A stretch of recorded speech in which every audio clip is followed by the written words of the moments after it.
It's 2026, and if you drive through Hamilton County, Indiana, you might still hear people talking about the nail wall of Noblesville. Most suburban legends are about ghost stories or old town scandals, but this is a story about how a 720-foot stretch of wood and 10,000 rusted nails turned a quiet Corn Belt neighborhood into a psychological war zone. I'm Mark. I've lived in Indiana my whole life.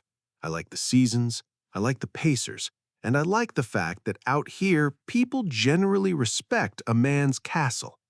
But I learned the hard way that a man's castle can quickly become another man's prison. It started with a cat, a 10-pound orange tabby named Oliver who had the audacity to walk across a patch of grass that didn't belong to him. I was standing in my driveway, loading my daughter's soccer gear into the SUV, when I saw Gary, my neighbor to the east, standing on his porch. He wasn't waving. He was holding a high-end DSLR camera with a lens the size of a thermos, and he was taking photos of Oliver. "Mark!" Gary barked, his voice cutting through the morning quiet like a chainsaw. "Your feline is on my sector again.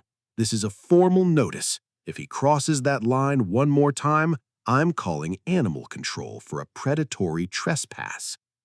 I stood there dumbfounded. "Gary, it's a cat. He's chasing a grasshopper. We've lived next to each other for 5 years, man. What's the deal?" Gary didn't answer. He just adjusted his camo cap, took one last photo of me, and retreated into his house. I thought it was just a bad mood. I thought maybe he was stressed about property taxes. I was wrong.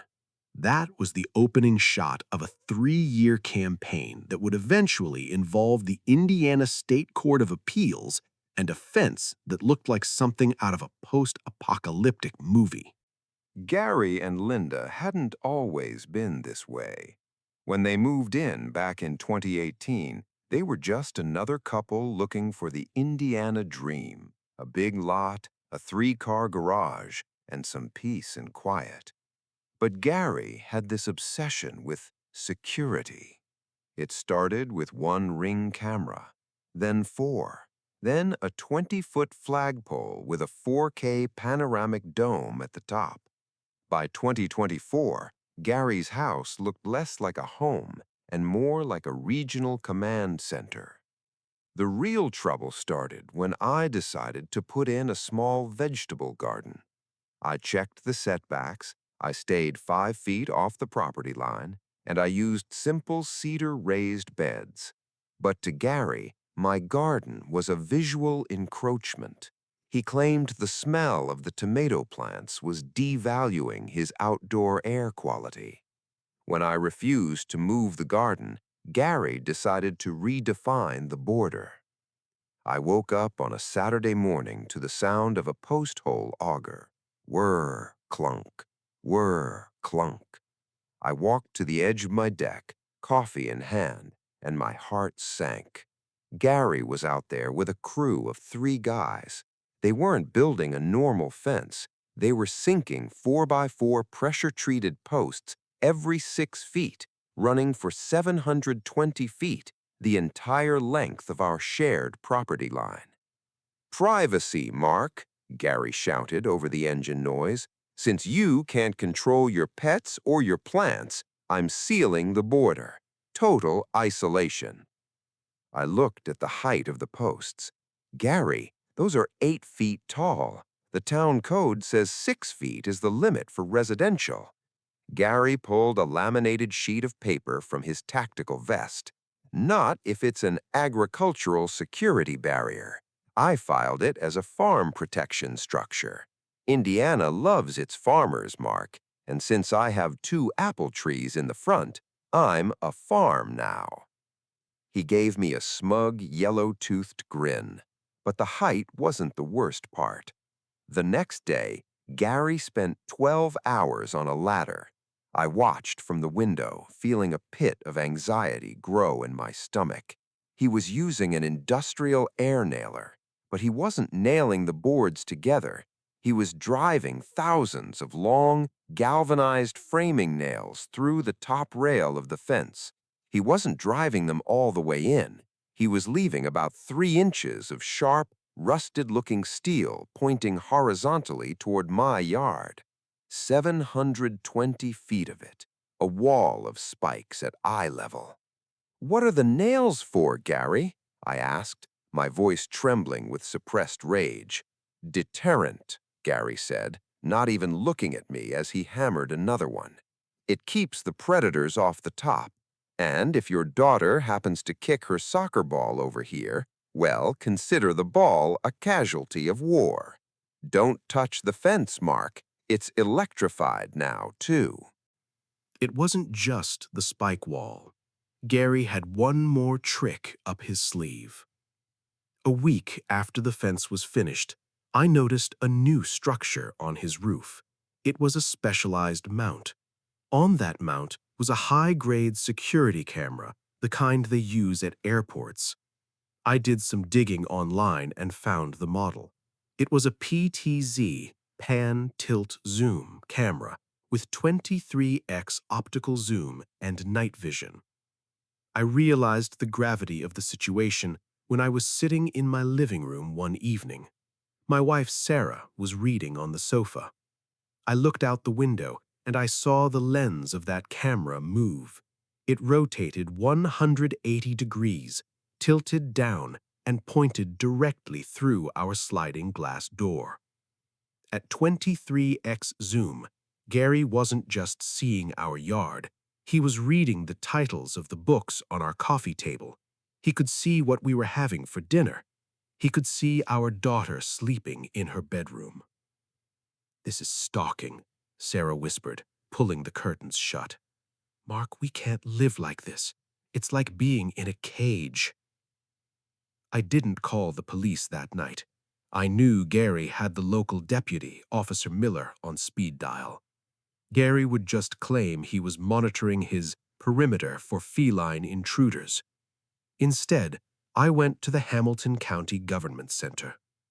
I spent 4 days in the archives. I met with a clerk named Mrs. Gable, who had worked there since the Reagan administration. She smelled like peppermint and old ink, and she was a master of the plat map. "Mrs. Gable," I said, laying out the photos of the nail wall, "tell me about spite fences in Indiana." She adjusted her glasses and peered at the photos. Her eyes widened. "Oh, honey, we haven't seen one this ugly since the 90s. Gary Miller, right? He's been in here 3 times this month complaining about your unauthorized tomato patch." She pulled a thick leather-bound volume from the shelf. The Indiana Code, Title 32, Article 26. "Here it is," she said, tapping a finger on the page. "Indiana Code 32-26-10-1. A fence that unnecessarily exceeds 6 feet in height and is maliciously erected for the purpose of annoying the owners or occupants of adjoining property is considered a nuisance." "Maliciously erected," I repeated. "How do I prove that?" "Well," she said with a dry chuckle, "I'd say 10,000 nails pointed at a toddler's soccer field is a pretty good start. But you're going to need more than just a map. You're going to need a paper trail of his annoyance." I started a logbook. I called it the Gary Chronicles. May 12th. Gary called the police because my lawnmower was too shiny and reflected light into his surveillance sensors. May 15th. He reported us to the health department for improper leaf disposal after 3 maple leaves blew onto his driveway. May 20th. The camera followed my wife from the car to the front door for 6 minutes straight. I hired a private investigator who specialized in electronic countermeasures. His name was Vince. He looked like an accountant but carried a briefcase full of signal detectors. Vince spent 2 hours in my backyard. He didn't look at the fence, he looked at the cameras. "Mark," Vince said, showing me a screen on his handheld device, "he's not just recording, He's got an AI link set up. Every time a human-shaped figure enters your backyard, his phone gets a high-res alert.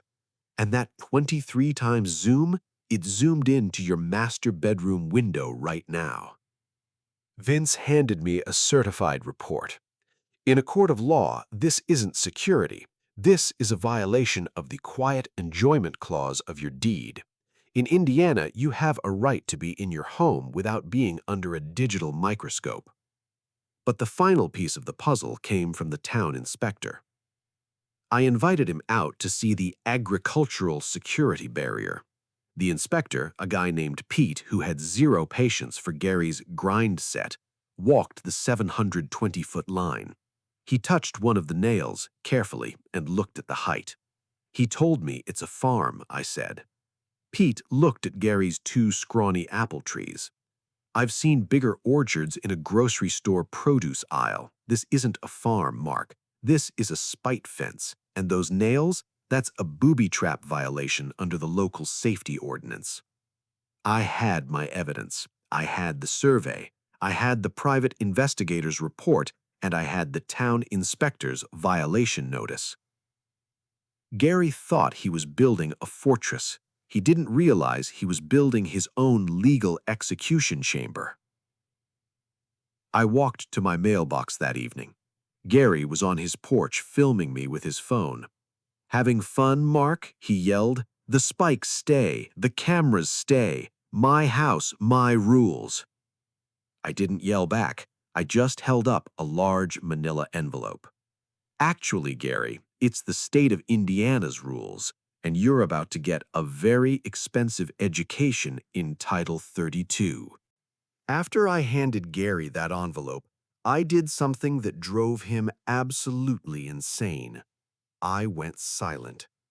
In the suburbs, when you're in a feud, the other guy expects you to scream. He expects you to call the police every time his camera twitches. He expects you to argue over the fence line. Gary was fueled by conflict. He woke up every morning, checked his monitors, and waited for me to give him a reason to feel like a defender. But for the next 4 weeks, I treated Gary like he was invisible. I mowed my lawn, staying exactly 6 inches from the nail-studded wall. I played catch with my daughter in the yard, acting like there wasn't a 23.0 zoom lens tracking the flight of the ball. I even hosted a small barbecue for a few neighbors. We sat with our backs to the spikes, eating burgers and laughing, while Gary stood on his upper deck, visibly vibrating with frustration because he couldn't find a single thing to report us for. Sarah thought I was being too passive. "Mark, every time I go to the mailbox, I feel those nails staring at me. It's oppressive. We're living in a prison camp." "It's not a prison, Sarah," I told her while we sat in the dark of our kitchen one night. "It's a crime scene, and the longer we let it sit there, the more evidence Gary generates against himself." You see, while I was being the perfect neighbor, my lawyer, a bulldog of a woman named Elena, who specialized in Indiana property litigation, was busy building a dossier. Every time Gary's camera rotated to look into our bedroom, Vince, the private investigator, was remotely logging the signal. Every time Gary added a new deterrent, like the time he hung old tin cans filled with rocks from the nails to clatter in the wind, we recorded the decibel levels. The psychological toll was real. Indiana summers are heavy. The humidity sits on you like a wet wool blanket. And when you add the sound of 720 feet of rusted nails and tin cans rattling in the breeze, the quiet enjoyment of our home was a memory. The neighborhood kids stopped riding their bikes past Gary's house. They called it the Scarecrow House. But the real checkmate moment started with a simple certified letter from the Hamilton County Health and Safety Board. 6. The hearing. The hearing took place in a sterile wood-paneled room in Noblesville. Gary showed up looking like he was ready to testify before a Senate subcommittee. He had Linda by his side, both of them dressed in matching tactical casual gear. He brought a 3-ring binder that was at least 4 inches thick. I sat there with Elena, and a small stack of papers, just the facts. The board chairman, a man with a tired face and a tie that's seen better days, looked at the photos of the fence.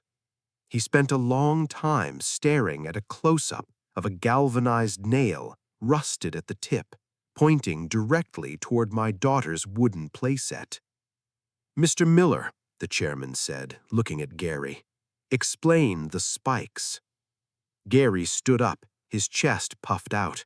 "It's an anti-predator barrier, sir.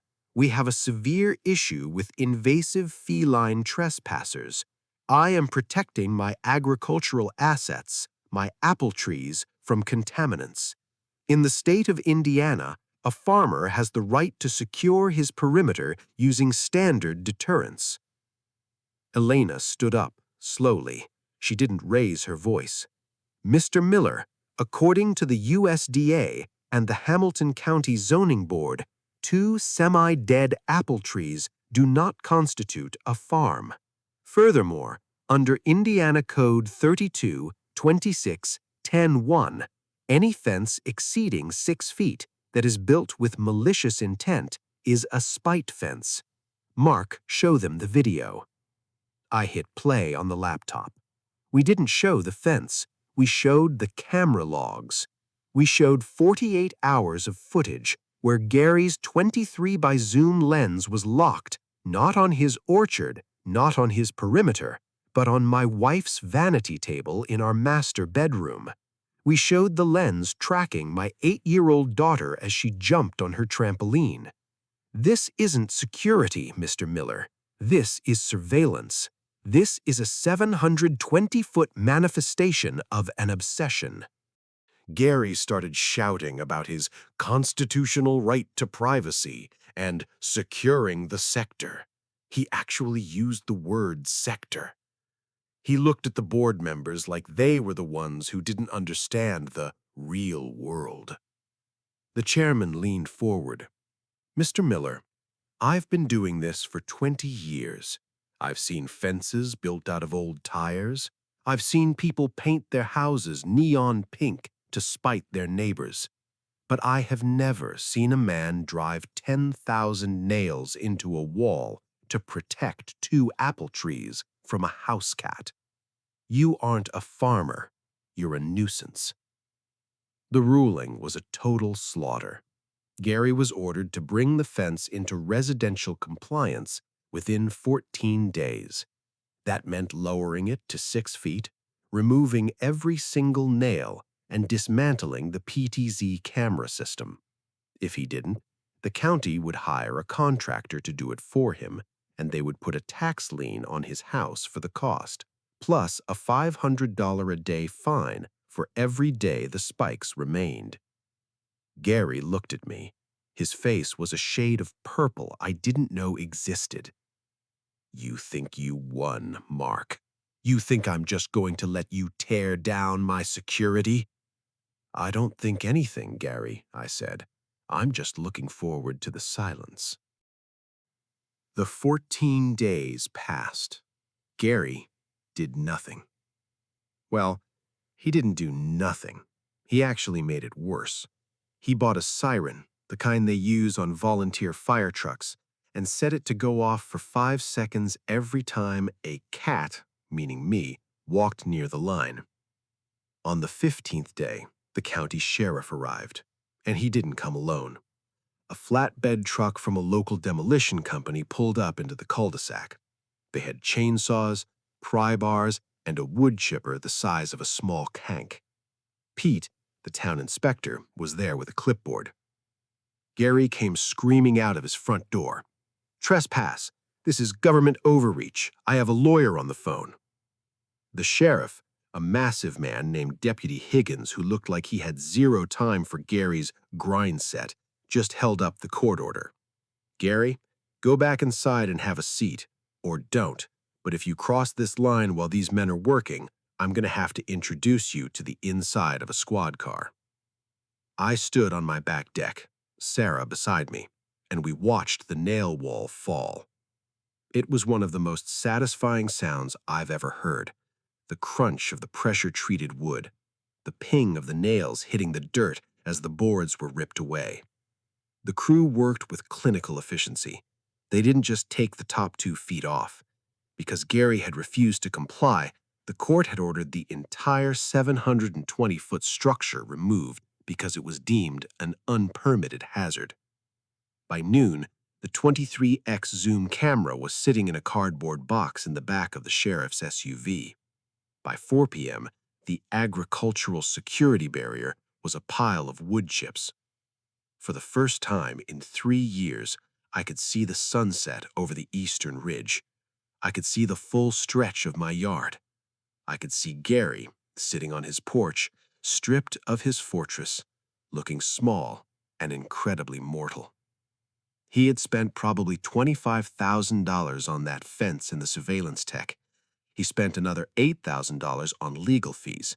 And now he was getting a bill from the county for $12,000 for the emergency demolition. Rick had set 40 grand on fire. Gary had done the same, but he'd also earned the permanent title of the neighborhood psycho. The neighborhood changed after that. People started coming out into their yards again. The Scarecrow House was just a house again, albeit one with a very ugly, muddy line running 720 feet along the property edge. Gary and Linda didn't sell, not yet. They're still there, lurking behind their curtains. But the sector is gone. The PTZ camera has been replaced by a standard Ring doorbell, which is all the law allows him now under the new restraining order we filed. Oliver, the orange tabby, finally got his revenge too. A week after the fence fell, I found him napping directly on Gary's front porch mat. I didn't call him back. I just watched as Gary opened the door, looked at the cat, looked at me, and then quietly closed the door without saying a word. The thing about suburban wars is that nobody really wins. My yard is still scarred. My daughter still looks at the property line with a little bit of hesitation. We lost 3 years of quiet enjoyment to a man with a power drill and an ego problem. But when I mow my lawn now, I don't stop at a wall of spikes. I mow right up to that line, and I look at the 2 scrawny apple trees Gary tried to turn into a farm. They're still there, struggling in the Indiana sun. So I have to ask you, if you were being watched by a 23X zoom lens every time you sat in your living room, if a wall of 10,000 nails was the first thing you saw every morning, would you have waited for the law to work, or would you have taken a chainsaw to that fence on night 1? Gary thought he was the hero of his own story. He thought he was securing the sector, but in the end, he was just another guy who forgot that a fence isn't a weapon, and your neighbor isn't the enemy until you make him one. Leave a comment. Tell me your worst neighbor horror story. I read them all, and believe me, after the nail wall of Noblesville, I've realized that common sense is the rarest commodity in the American suburbs. Stay safe, watch your boundaries, and for God's sake, keep an eye on your cat.